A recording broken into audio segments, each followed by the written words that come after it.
Dr. Stone. Okay, we back. Dr. We Stone, sorry. it's been a long time coming, ladies and gentlemen. Steel So I'm Ram. gonna be Steel Ram was not having it, bro. He was like, not to be rude, but where the fuck?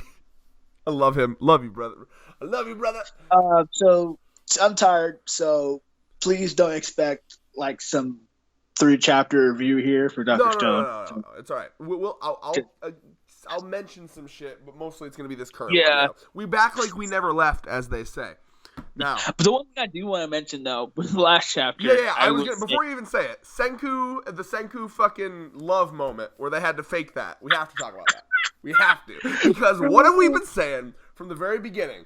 The only woman that Senku will dick is Science. Oh my god, bro! We've confirmed That it, shit bro. is so Like, he funny. felt nothing. I was waiting to see, because at the bottom panel of the last chapter where, like, she pulls him in, and, you know, there's some of that head on boob action, right? But, like, for a second, Senku has, like, a surprised face, and you're thinking this is going to be the moment where he awakens his sexuality. Like, oh, man, maybe he feels something. And then it's just like, no, I feel nothing. Bro, Senku. Senku is the best character ever. This is fucking bro. He was like, it's so crazy to me. He's just like lab, like Yeah, well, that was a good cover up for the plan, though, right? Like, oh, this girl, she's just so obsessive, and she just needs her boyfriend. Bro, that shit is fucking Get crazy. yourself a bitch that loves you the way that fucking Kohaku pretend loved Senku there. That is hilarious. That was the highlight of last chapter, bro. How do you feel about Senku's continuous just showing us that he's never really going to be into that kind of thing?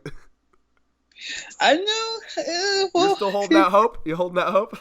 Yeah, I would say so.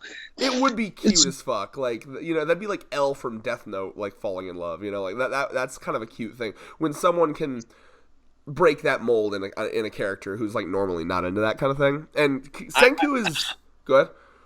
I was actually impressed that Kohaku actually kissed him. Honestly, Bro, she went that the fucking way, bro. And because here's like Senku reacted to that like he was disgusted, like you know, like he was. It was almost like you know what the way you know what it reminded me of. It was like when your mom like is still kissing you on the cheek when you're like in high school and you're like ugh, you know. Yeah. Like, bro, like Senku just has zero. He does not have testicles. They don't exist. He replaced them with fucking science equipment. I don't even know. You replaced him with brains. Oh yeah, that was the joke we made, wasn't it? There's no dick down there. It's just another brain. That's gross. Anyway, how about this chapter though, where the author creates a fucking training card game for Dr. Stone? Gotcha. So those of you who don't know that, here's the Majin Corner right now. Some Majin's gaming Corner. He calls himself that for some reason. It's not his name. So gacha is basically a term for like mobile games that basically have you they basically pay to play type games to where this is specifically for different genres that you in order for you to get like to beat missions or to like get like rare characters, you know, shit like that, you have to pay real money and then fucking try your luck at the fucking thing. It's like kind of like loot boxes, and then like you want like the highest like cards, right? So it's not really just based off of like card games because it's like collector cards, right? Like, okay, this is more. Also, by the way, in response to that.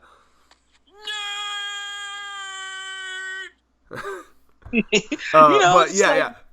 No, yeah. I mean, but what I mean though is that like no combat or shit like that. No, but it's clearly it looked like it was based off of a game because every time you saw like the card, it had like an attribute, like you know, it was like, oh, with this one you can see all the cards in the deck. This character immediately runs away. You know what I mean? Yu-Gi-Oh type shit. Yeah, so like to me, like it made me want to like print them out and like make a Dr. Stone card game. Yeah, he's already selling the thing, right? So basically, what's the thing?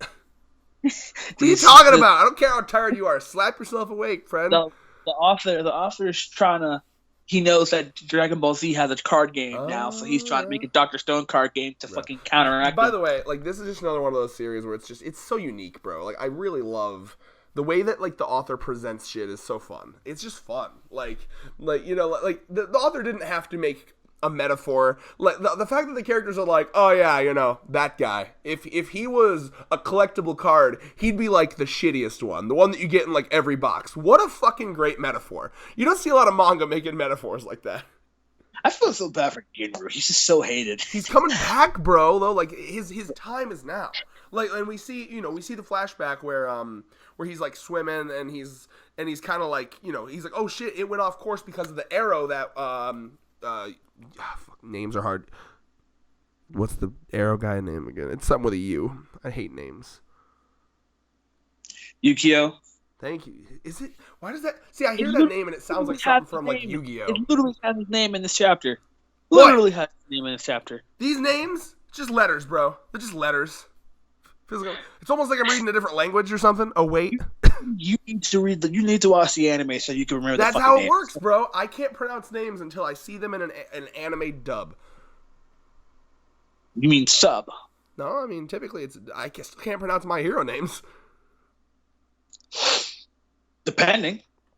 Bro, I don't know why you gotta be mad at me. There's a lot of shit you suck at. Like, oh, why couldn't you get a job in 3 months, Thurman? Why couldn't you fucking learn animation in the last 3 years, Thurman? I can go on. You want to fucking go hardball? I'll go hardball. Oh, why can you read Black Clover in a few months? Read Cousins. When you have all this free time. Yeah, that's why I fucking stop this. Don't come for me if you can't defend yourself, ho. Don't step. All right. Anyway, though. Yeah, boy. This is some quality best friendship right now. Yeah. This is some sexual tension going on right now. One day. But I wanted to talk about like when it comes to him and how hated he is having a moment because like when he climbs up and he sees his boy. Kind of like stoned, lol. He has a moment. He's sad, and I thought that was sweet. Fuck my throat. Because General's the only one who like truly like takes him seriously. Like, could you imagine? Yeah. He's like the class clown, and you have that like one friend that's like still chill with you. I feel Ginru for this man because I feel like Ginru. I don't feel like I'm well liked in certain situations. You know what I'm saying? So it's just for Ginru to have a fucking friend that's just like no matter what is like always there with him, will always take him seriously regardless of how fucking everyone treats him like shit. Like you can feel that shit. Like Ginru is the one who's always been there for him. On like an emotional level, right? So it's just like I like that. Yeah, he's like your bro, like your bro in school, like your high school friend that was always there for you and never left, that kind of thing. Yeah, it's just fucking bro. Oh yeah, you want to talk about? And I assume you'll agree with me on this one. Some Junji Ito shit, bro. That face actually fucking made me jump. Bravo. Yo. That shit creeped me out when I read it. I was like, "Holy shit!" Is this guy like inhuman? Like is that meant to be like? Is he just have a creepy face, or like is he different? Is he something different? Because that was weird. Because I feel like the artist was just like, you know what? I'm a fucking bash into their faces how fucking scary this moment is, right? Because imagine seeing that in the anime. Imagine seeing that animated. Like I'm not gonna lie, bro. They better jump scare that shit so hard. Because you remember that SpongeBob episode where like they had the butterfly and they didn't know what the butterfly was. Fuck yes! And every time it was like flying near them, it'd be like. Yeah, so it was like that, right? So it was just like it'd be like, oh, it's all normal. But then once it once near them, it would click to see what like a butterfly actually looks like, right? Mm-hmm. Like a. So it was like that. But look at that. That's not what people's eyes look like, though. Like it makes me feel like whatever this motherfucker, this great leader is doing, he's like somehow dehumanizing. Like I don't know. It's weird. That just seems. I feel like there's something going on with this guy more than meets the eye. Clearly, he's some sort of demonic. Well, entity. It might have something to do with the petrification ray and how that works. Which, again, through the last 3 chapters, since we haven't talked about any of them, real quick summary notes, we find out that, at least in this form, it's used as almost like a grappling weapon, where they throw it up into the air and then it activates and creates a cone of influence, which is fascinating, more of a sphere of influence. So that's fascinating. We find out that, we find out that, like, if it starts to happen on you and you can break off the chunk, it'll break the chain reaction. That was cool. One of my favorite moments from the past 3 chapters was Senku, being a man of science, kind of like fanboying out, like, or geeking out that it has rules. He's like, yes, it has rules. That means we can science it. I love that. Yeah. I'm so we called it. It's definitely a AoE attack. Yep. So it's because... So I want to know, like, it's a light. Okay, so you can't escape light. And it's a light that permeates everything too. Like the way it looked when he was like swimming away from it, like it looked like it like shined through like the water and like almost made it even like it just the way it looked. It like the water didn't like affect it. It was just like the light just went through everything. It didn't stop for anything. It didn't. You know what I mean? Tangible light. Bro. And by the way, another one of my favorite panels, because again, the art is so goddamn good in this series. Where it's showing, where it like zooms out and it just shows him just floating there, just outside of the circle. You know what I'm talking about, right? That was such a good panel. That really like made you feel the emptiness and like the just how close he was to getting hit, and like I loved that fucking panel. It reminded me of like some of those scenes, and if you ever watch Finding Nemo, like the scenes where they're like in the really really deep water and it like zooms out and just shows the vastness. Like that was a good shot. Oh, yeah, look at that shit. Fucking sun. Praise the sun. Other things. What else would you like to talk about in this chapter? Suka. I would say that, so Suka is back, Suka. The real MVP. So, now the question is how are they going to fucking get this lab, right? So how the fuck are they gonna get the lab? It's a mobile lab. I don't know how big it is, how easy it is to roll. I like, especially they'd also have to get it over some water. So yeah, you're right. That's gonna be a fucking challenge. Because I mean, let's be honest. Ginru's not strong enough to take out everyone on the fucking ship. He's not strong enough to take one person. So give the boy some credit, okay? Nah. You saw his rank, his card rank. Fuck the cards. It's the heart of the cards. Well, anyway, yeah. So, kind of a lot of pages, but this was a lighter chapter for sure than the other two. Like if we were, that's why I'm sad about. I mean, if there's anything else to talk about in the last 2, we might as well to fill up because it's only like 12-minute video. So. Anything from the last 2 chapters that we can talk about? Oh, they mentioned they really continue on the harem thing, right? So like I did kind of want to talk about them trying to like pretty up Kohaku.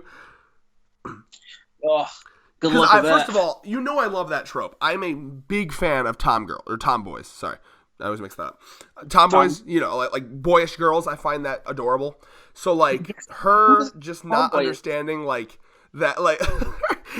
I just thought that was fucking beautiful. And also the line where the other girl, the one that actually is, like, she has this plan, I've been prettying myself up so I can get chosen for the harem, and she just walks over like, and obviously I'm cute, so I'll be chosen. Prepping herself that she's going to kill him, steal the weapon, and kill him. Again, it's doubled down more and more and more that this great leader, he has a harem.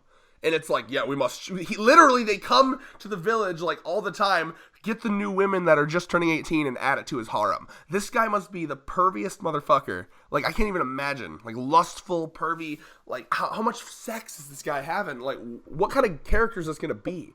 Genghis Khan level shit. Yeah, like, is he like one of those, like, I gotta fuck a new one every day? Like no refunds, no reuses? What's happening here? No refund, no reuse. I don't know if that makes any sense what I just said there, but like, it's like a one-use thing, right? It's like that's like a hentai line, right? Like, you're merely just you're just a cum dumpster. You're a pocket pussy. I'll use you once and throw you away. Cum dump for you. You're just a cum dump. To clarify for anyone that doesn't know humor, we're making fun of how stupid hentai is. We're not endorsing it. Bro, this man definitely is like, you're a cum dump. Now you're a stone dump. Just tosses him. Oh, bro. Fucks him, comes in him, turns him to stone, tosses him over the fucking ocean. Bro, that's such a... Oh, God. Misogynist. That's what feminists should be targeting. People like that. People like that. Yeah, you know, all the people like People like that. That shit's fucking. Can you imagine, bro? Just imagine. Just being like, all of you are my cum dumps. When I'm tired, you get turned to stone, and then you get tossed aside. Here's Next. the thing, Thurman. They can't get pregnant if you turn them into stone afterwards. Yo, That's the best kind of birth control. this man just We've basically hyped like, this guy up to be the worst villain ever in our heads. he must No, have he's just gonna some be a sort of. fucking like Orochi, like a Orochi from One Piece, like a loser. Like, "Nyeh, bring me the bitches. Probably one of those characters who never got pussy before in his fucking life, And now he's making up for it. Like during his real life, he never got laid, and now he's like, now I need to get all the laid. Bro, oh my god, that is funny. Bro, That is hilarious. videos like Man. this that will make it so I can never run for any sort of public office. Thank you. Assholes. Yes. You asked for Dr. Stone back? This is quality Dr. Stone We content. back. Shout outs to Steel Ram. Woo. Demonetized. Yeah, we don't even try to monetize because we know better. One day, look out for that Patreon whenever it'll happen one day. Not until I feel like we deserve it, though. I remember that joke I used to do. But look out for a T-shirt in the future, and this one isn't a joke. Keep your eyes open, baby. Anyways, I think that's all I have. Any predictions? Okay, so they did. We got a little hint about the harem leader. They did say he was much younger than the creepy guy. So this guy is like a young dude. I'm gonna guess his 20s. So maybe 30s, but I'm gonna guess like 20s to 30s max. So yeah, I mean, I part of me now hopes that he is that much of a scumbag. That would be a fascinating villain, just like a genuine like womanizing, dehumanizing kind of guy, because that would be fascinating to see how people would how the main characters like would deal with that, you know. Now, this is not to say I want like some dark shit. I don't want literally him to be like, yes, you're all my cum dump. That's not. I'm not a fucking idiot. It's not gonna happen. But like, I wouldn't mind like the One Piece level like under the table like implications of fucked up shit happening. You know, like Boa Hancock level shit, and then you know, it depends on how he wants to do this villain, right? Is he gonna make him like an understanding, like Yoshihage Kira like villain, where it's like, yeah, he's fucked up, but you feel him on like a weird level, or is he gonna just be like a fucking Frieza, like just scumfuck all the way through, nothing, right? Either way is fine. In fact, we had a video about that, where you know villains don't always need to be complicated. I'd take either, honestly, and I'll be interested to see where he goes with it. I still stand to my original theory that I said a while ago, that this guy, this leader, definitely not the main guy. There's no way. He's immature. He's young. I'm pretty sure he's just kind of like someone that was like given the power. I think wasn't it you that said like maybe the main guy had like a cult of or like followers that like he like passed down the secret of this to or something? Yeah. Yeah. I can do it. One last thing I wanted to say too that I find interesting, in keeping with that, what I'm talking about with this leader guy. Another thing that makes me, you know, pretty confident that this isn't the main guy is that his followers don't recognize any of this technology. Did you notice that? Yeah, that's interesting. The followers have no fucking clue what any of this shit is. So that proves that, like, you know, these aren't like people that are like from the original world, or, you know, like from the before the stone time, you know, like, so yeah, interesting shit. Predictions, final thoughts for you? I think you covered it all. Seriously. All right, with that, 10 chapter. Yeah.